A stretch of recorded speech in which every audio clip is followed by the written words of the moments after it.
Hi all, ఎలా ఉన్నారు అందరూ? Welcome back to my channel healthy with Sri. Past వీడియోలో నేను పీసీఓడి గురించి నా అనుభవం అని చెప్పేసి నా ఎక్స్పీరియన్స్ గురించి మీతో షేర్ చేసుకున్నాను కదండి. సో ఆ ఎక్స్పీరియన్స్ అండ్ టిప్స్ మీతో చెప్పాను. అండ్ ఇప్పుడు ఈ వీడియోలో నేను పీసీఓడితో నాకు వచ్చిన ప్రాబ్లమ్స్ ఏంటి, ఎలా ఫేస్ చేశాను అనేది ఎక్స్ప్లెయిన్ చేయబోతున్నాను. ఆ వీడియో చూసుకున్న తర్వాత బికాస్ నాకే అనిపించింది, అయ్యో బోర్ కొడుతుందేమో చూసిన వాళ్ళకి అని చెప్పేసి. ఎందుకంటే మనం స్టార్టింగ్ కదండి, కొత్త కదా. సో అందుకని చెప్పేసి అలా ఉందన్నమాట. అందుకని మీకు బోర్ కొట్టకూడదు అని చెప్పేసి నా డైలీ రొటీన్ని చూపించుకుంటూ చేస్తున్నాను.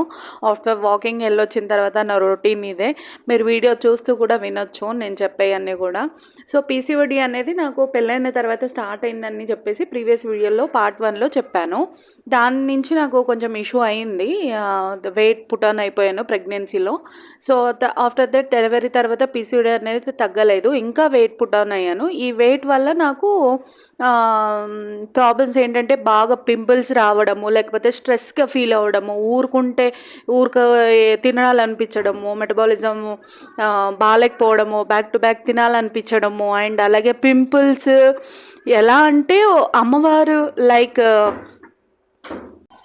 సో చికెన్ పాక్స్ అంటారు కదా, లైక్ అలా అయ్యిందనమాట. బట్ అది దీనివల్లే వచ్చింది, హార్మోన్స్ ఇంబ్యాలెన్స్ వల్లే అని చెప్పేసి తర్వాత అర్థమైంది. తర్వాత డైట్ స్టార్ట్ చేసిన తర్వాత అది కూడా క్యూర్ అయిపోయింది. మెయిన్ బెస్ట్ ఫుడ్ తీసుకోవడము, ప్రోటీన్ ఫుడ్ తీసుకోవడము, దానికి ఐరన్ కాల్షియం ఏం కావాలో అవన్నీ టాబ్లెట్స్ వేసుకోవడము. లేదంటే ఫుడ్ ఐరన్ కాల్షియం కంపల్సరీగా డెలివరీ తర్వాత హాస్పిటల్ నుంచి మనకి ఇస్తారు, డాక్టర్ సజెస్ట్ చేస్తారనమాట మదర్కి, న్యూ బోర్న్ మదర్కి. అందుకని చెప్పేసి అవి యూజ్ చేశాను. తర్వాత చాలా రోజులు ఏమి యూజ్ చేయాలి, 6 months యూజ్ చేశాను.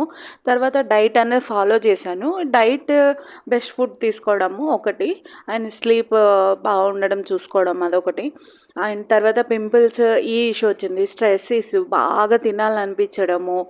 అండ్ ఇంకా వచ్చేసి పీరియడ్ ఇర్రెగ్యులర్ అనేది నాకు స్టార్ట్ అయిపోయినాయి అనమాట. అయితే పీరియడ్స్ రావడము, లేకపోతే వస్తే కంప్లీట్గా తగ్గిపోకుండా హెవీ బ్లీడింగ్ అవ్వడము, లేదా పీరియడ్స్ రాకుండా ఆగిపోవడము, ఇలా చాలా ఇష్యూస్ అనేవి జరిగాయి అనమాట. ఎనర్జీ లెవెల్స్ అన్నీ తగ్గిపోవడము, అసలు ఎందుకు ఇలా అవుతుంది నాకు అని పిచ్చి పిచ్చి ఆలోచనలు అన్నీ వస్తుండే అనమాట ఈ ఇష్యూస్ వల్ల.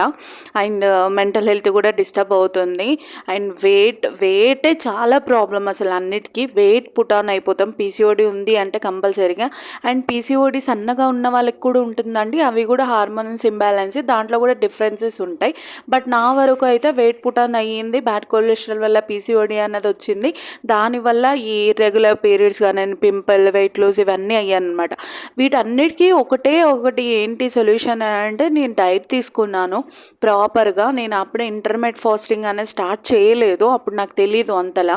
సో మెల్లిగా మంచి ప్రోటీన్ ఫుడ్ తీసుకోవడము, ఇంకా దాంతోపాటు ఎక్సర్సైజ్, స్మాల్ ఎక్సర్సైజెస్ చేయడము, లేదా వాకింగ్ చేయడం ఒక 1/2 hour అట్లా రెగ్యులర్గా చేసేదాన్ని, ఒక్కరోజు కూడా తప్పకుండా. బట్ మిడిల్లో మళ్ళీ గ్యాప్స్ వచ్చిన తర్వాత మళ్ళీ యాజ్ యూజువల్ ఇష్యూ అనేది మళ్ళీ రీసైకిల్ అయ్యేది. సేమ్ ఇష్యూ అనేది మళ్ళీ పీరియడ్స్ ప్రాబ్లం అవ్వడము, స్ట్రెస్, ఆకలి బాగా వేయడము, వెయిట్ వెరీ ఫాస్ట్గా పుట్టాన్ అవ్వడం, ఇవన్నీ జరుగుతాయి అన్నమాట. మధ్యలో వదిలేసి కన్సిస్టెంటీ అనేది మెయింటైన్ చేయాలి పీసీఓడి ఉన్న వాళ్ళు. ఆ కన్సిస్టెంటీ మెయింటైన్ చేసినప్పుడే కదా మనకు రిజల్ట్స్ వస్తాయి. మధ్యలో వదిలేస్తే మనం వెయిట్ పుట్టాన్ అయిపోతాం అన్నమాట. సో అందుకని చెప్పేసి నేను వాకింగ్ ఆ రోజు స్టార్ట్ చేశాను, మధ్యలో వదిలేసాను. మళ్ళీ తర్వాత సెకండ్ ప్రెగ్నెన్సీ వచ్చింది. తర్వాత ఇంకా నేను ఆ డైట్లో ఉన్నాను. ఐ మీన్ డైట్ అంటే అదే, మంచి ఫుడ్ తీసుకోవడము, కరెక్ట్ టైంకి తినడము, 6-6:30 కల్లా క్లోజ్ చేయడము, డిన్నర్ టైం ఇలా చేసేదాన్ని. తర్వాత మా సెకండ్ బేబీ డెలివరీ అయిన తర్వాత నేను ఇంకా కంటిన్యూగా దీనివల్ల నాకు పీరియడ్స్ ప్రాబ్లమ్ అనేది చాలా పీక్స్లోకి వెళ్ళింది. అసలు హెవీ బ్లీడింగ్ 20 and 30 days కూడా అయ్యింది పీరియడ్ డైలీ అనేది నాకు. సో ఇలా హెవీగా అవ్వడం వల్ల ఓకే, ఇంకా సెట్ అవ్వలేదు మన హార్మోన్స్ అని చెప్పేసి, వెయిట్ ఇంకా పెరిగాను అని చెప్పేసి వాకింగ్ అనేది స్టార్ట్ చేశాను. వాకింగ్ మెల్లిమెల్లిగా 3000-6000 స్టెప్స్తో పాటు ఇప్పుడు 10K స్టెప్స్ దాకా నేను వేయగలుగుతున్నాను ప్రాక్టీస్ అయిన తర్వాతనే.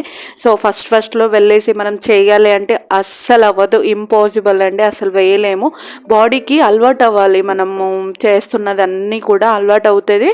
ఓకే, ఇది ఒక డైలీ సర్కిల్ లాగా అనమాట. డైలీ అలవాటు అయిన తర్వాత మనము చేయగలం అనమాట. ఆ 10K స్టెప్స్ వేసిన తర్వాత చిన్నగా ఇంటికి వచ్చేసి మంచి ఫుడ్ తీసుకోవడం, ఇంటర్మీడియట్ ఫాస్టింగ్ అనేది స్టార్ట్ చేశాను. మా బేబీ కన్నా ముందే 1 ఇయర్ 9 months ఉన్నప్పుడే బేబీకి స్టార్ట్ చేసేసాను. 1 year కంప్లీట్ అయింది. ఇంటర్మీడియట్ ఫాస్టింగ్ కూడా చాలా బాగా మెయింటైన్ చేసుకోవచ్చు, వెయిట్ లాస్కి హెల్ప్ అవుతుంది. ఇది 2 times తినేది. ఆబ్వియస్లీ మీకు తెలిసే ఉంటుంది. 16 hours విండో నేను ఇంటర్మీడియట్ ఫాస్టింగ్ అనేది చేస్తాను స్టిల్ ఇప్పటికీ కూడా. సో అదొకటి అండ్ వాకింగ్ ఒకటి, ఇవి రెండే హెల్ప్ అయినాయండి నాకు.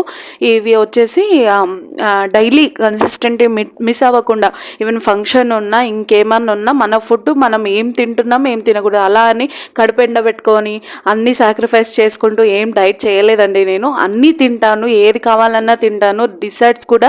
కాకపోతే అప్పుడు తినేటప్పుడు క్వాంటిటీ చూసుకొని ఎంత తినాలి ఎంత లేదు. అండ్ డిన్నర్ టైం వచ్చేసి 5-5:30 లోపు కంప్లీట్ చేసేయాలి. 16 hours కాబట్టి మార్నింగ్ 8:30కి అట్లా చేసేస్తాను. మళ్ళీ మధ్యాహ్నం 1:30కి అట్లా 2 o'clock అట్లా తినేస్తాను అనమాట. మిగతా టైం మొత్తం వాటర్ తీసుకుంటాను. సో ఇది నా డైలీ రొటీన్ అనమాట. ఈ డైలీ రొటీన్ అనేది నా లైఫ్ స్టైల్ ఎప్పుడైతే చేంజ్ చేసుకుంటామో మనకి హార్మోన్స్ అనేది బ్యాలెన్స్ అయిపోతుంది. సో అలాగే నేను నా లైఫ్ స్టైల్ అనేది మార్చుకున్నాను. నాకు ఇప్పుడు హార్మోన్స్ అన్నీ కూడా సెట్ అయిపోయినాయి. అండ్ ఇప్పుడు వెయిట్ కూడా నేను ఇంకా తగ్గాలనుకుంటున్నాను. 82 నుంచి ఐ థింక్ 72 వరకు వచ్చాను ఇప్పుడు.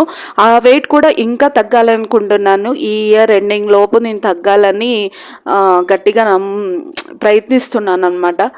వాకింగ్ ఎక్కడ మానట్లేదు అండ్ ఫుడ్ తీసుకోవడం కూడా ఎక్కడ మానట్లేదు. ఇంటర్మీడియట్ ఫాస్టింగ్ బ్రేక్ చేయట్లేదు. ఇంటర్మీడియట్ ఫాస్టింగ్ చేస్తున్నాను అని చెప్పేసి మధ్యలో తినడం అవేమీ చేయకూడదండి. మార్నింగ్ బ్రేక్ఫాస్ట్ టైంలో బ్రేక్ఫాస్టే తినేయాలి.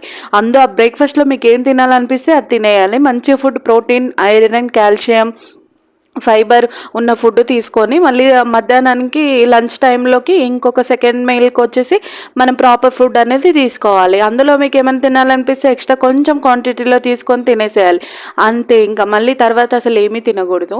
సో దీని గురించి కూడా నేను ఒక వీడియో అనేది పెడతాను ప్రాపర్గా. అసలు నేను ఏం తింటాను, ఎలా తింటాను, what I eat in a day అనేది మీకోసం నేను ఒకరోజు చేస్తాను. సో ఇదన్నమాట. ఈ ఇష్యూస్ అన్నీ వస్తాయి పీసీఓడి ఉంటే. సో అందుకని ముందే చెక్ చేసుకోండి. ఎవరికన్నా పీరియడ్స్ రెగ్యులర్గా రాకపోయినా, పింపుల్స్ ఎక్కువగా వచ్చినా, స్ట్రెస్గా ఫీల్ అయినా, అలసటగా ఉన్న, ఇవన్నీ సిమ్టమ్స్ అనమాట. మీరు హాస్పిటల్కి వెళ్ళి చెక్ చేసుకుంటే మీకు అర్థమైపోతుంది. దాని ప్రకారంగా మీరు డైట్ చేయొచ్చు. ఇంతకీ మీరు వాకింగ్ అనేది స్టార్ట్ చేశారా? నా వీడియో చూసే వాళ్ళు ఎవరైనా స్టార్ట్ చేయకపోతే ప్లీజ్, ఇది రిక్వెస్ట్ అనుకోండి, ఇంకోటి అనుకోండి, స్టార్ట్ చేసేయండి. సన్నగా ఉన్న వాళ్ళైనా, లావు ఉన్న వాళ్ళైనా, ఎలా ఉన్న వాళ్ళైనా వాకింగ్ అనేది మన లైఫ్ స్టైల్కి చాలా బెస్ట్ థింగ్ అనమాట. మీరు వాకింగ్ చేస్తే నమ్మరు, వాకింగ్ చేయడం వల్ల హెల్తీగా యాక్టివ్గా ఉంటాం రోజంతా కూడా. సబ్స్క్రైబ్ చేసుకోండి. బాయ్.